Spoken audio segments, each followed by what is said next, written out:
the main contribution of liberation theology to, say, global Christianity. The preferential option for the poor. And to start the language of talking about the church of the poor. The current Pope Francis has used that language, the church of the poor. And I think that's really important for us to get our heads around. The preferential option for the poor is the idea that we do this Christianity thing that we're about, this witness to the gospel that we're about, has a deep preference for the poor, the outcast, the oppressed, those people on the margins that were left out.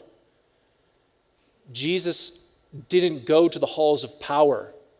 He didn't march into Rome and want to meet with Caesar and to say, we're going to change this system from the top down. He went out and he found the people on the outskirts of the society, the people that were forgotten or just in the margins, and that's where he concentrated his effort and his energy. And through that work, the whole church was organized from the bottom up, not from the top down. And I think what Gustavo Gutierrez, who is essentially the founder of liberation theology, what he was doing by emphasizing South American churches' discovery and their emphasis on the preferential option for the poor was to say, no, the church is not about these big hierarchies and about structures and ordering power from the top down. It's about supporting and encouraging and being shaped by the poor.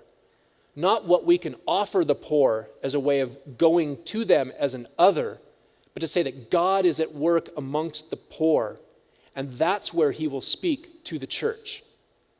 So it's subtle. Sometimes our language of concern for the poor is about what we bring to the poor and how we can change them or how we can help improve their situation. But the preferential option for the poor really ought to say, what is God saying to the church from the poor?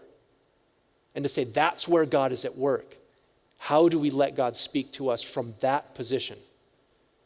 And that is a threat to those who are in power. And so the church, all the churches have really been hesitant to embrace that language and embrace liberation theology because of that, because it is such a threat to the institutionalized power structures. But I think that's a word that we need to hear today. And we need not be looking for how do we fix the poor, but how does God speak to us through the poor? How do we invite the poor to teach us? How do we go to the poor and learn from them? How do we hear God in what's happening there?